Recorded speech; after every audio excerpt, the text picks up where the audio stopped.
बिस्मिल्लाहिर्रहमानिर्रहीम। अस्सलामु अलैकुम वरहमतुल्लाहि वबरकातुहू। तमाम हम्दो सना खालिके कायनात के लिए और लाखों करोड़ों दरूदो सलाम प्यारे नबी अकरम सल्लल्लाहु अलैहि वसल्लम की ज़ात पर। आज हम इस वीडियो में लाम का कायदा पढ़ेंगे। हम अक्सर अपनी वीडियो में अपने सबक में बताते हैं कि यहाँ पे अल्लाह के लाम को पूर करके पढ़ना है, यहाँ पे अल्लाह के लाम को बारीक अदा करना है। अब लाम का कायदा क्या है, अब आप देखें। लफ्ज़ अल्लाह और अल्लाहुम्मा के लाम से पहले ज़बर या पेश हो तो उसे पुर यानी कि मोटा करके पढ़ते हैं। लफ्ज़ अल्लाह और अल्लाहुम्मा के लाम से पहले यानी कि जिस लफ्ज़ के साथ लाम मिल रहा है, जैसे ये हमज़ा है दोनों जगह, या किसी और लफ्ज़ के साथ मिलकर उसकी अदायगी हो रही है, उस लफ्ज़ के ऊपर ज़बर और पेश हो तो अल्लाह के लाम को मोटा करके पढ़ते हैं। और अगर पिछले लफ्ज़ पर जिसके साथ उसकी मिलकर अदायगी हो रही है लाम की ज़ेर है, पिछले लफ्ज़ पर ज़ेर है, तो उस लाम को हम फिर बारीक अदा करेंगे, बारीक पढ़ेंगे, उसको मोटा करके नहीं पढ़ेंगे। अब हम आपको मिसालों के साथ समझाते हैं। अल्लाहु, इसमें लाम मोटा किया गया क्योंकि जो पिछला हरफ मिल रहा है लाम से उसके ऊपर ज़बर है।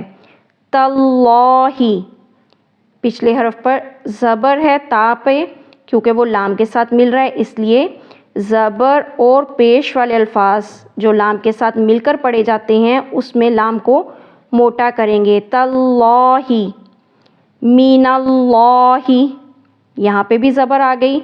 अब पेश वाला आगे अल्फाज रसूलुल्लाही।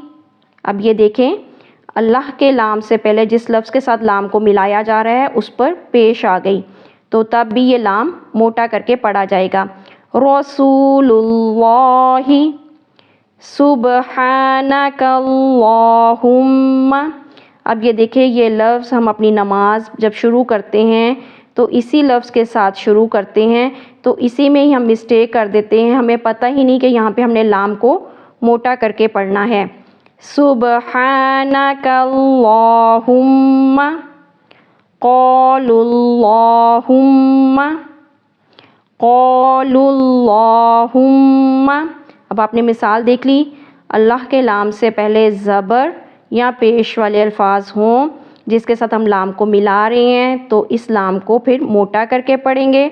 और अल्लाहुम्मा पे भी यही कायदा है कि जब पिछला हरफ जिसके साथ लाम मिल रहा है ज़बर और पेश हो तो फिर अल्लाहुम्मा के लाम को भी मोटा करके पढ़ते हैं। अब लाम जिधर बारीक पढ़ा जाता है उसकी मिसालें भी देख लें।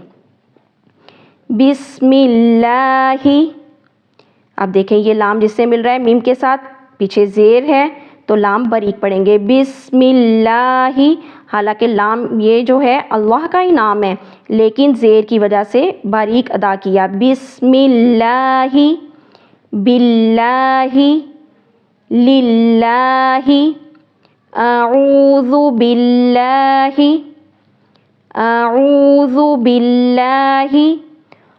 अब यहाँ पे देखें अल्लाहुम्मा का लफ्ज़ आ गया, लेकिन अब यहाँ पे भी वही कायदा है जो अल्लाह के लाम के साथ है कि यहाँ पर पिछले हरफ पे जिससे लाम मिल रहा है ज़ेर है तो इस लाम को बारीक पढ़ेंगे। कुलिल्लाहुम्मा, कुलिल्लाहुम्मा। अब लोग हर जगह जो अल्लाहुम्मा है चाहे उसके पिछले हरफ पर ज़ेर भी हो तब भी कुलिल्लाह लाम को मोटा कर देते हैं, जो कि गलती है। कुलिल्लाहुम्मा सबीलिल्लाही, सबीलिल्लाही। इसके अलावा बाकी जिधर भी लाम आएगा वो बारीक ही पढ़ा जाता है, सिर्फ ये कायदा अल्लाह और अल्लाहुम्मा में है।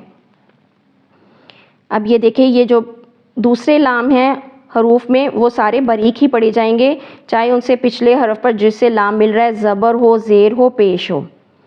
तजल्ला, तवल्ला, युदिल्लु, हिल्लुन, फस्वल्ली, स्वलाती। उम्मीद है आपको समझ आ गई होगी कि ये जो कायदा है लाम को मोटा करके पढ़ने का, लफ्ज़ अल्लाह और अल्लाहुम्मा इन दो अल्फाज पर یہ رول لگتا ہے کہ جب ان کے پچھلے حرف پر جس سے لام مل رہا ہے زبر اور پیش ہو تو لام کو موٹا کر کے پڑھتے ہیں، اور اگر پچھلے حرف پر جس سے لام مل کر پڑھا جا رہا ہے زیر ہو تو لام کو باریک ادا کرتے ہیں۔ ہمارے قرآن پڑھانے کے عمل کو زیادہ سے زیادہ آگے پھیلائیں تاکہ قرآن کی روشنی پوری دنیا میں پھیل جائے۔ السلام علیکم ورحمۃ اللہ وبرکاتہ۔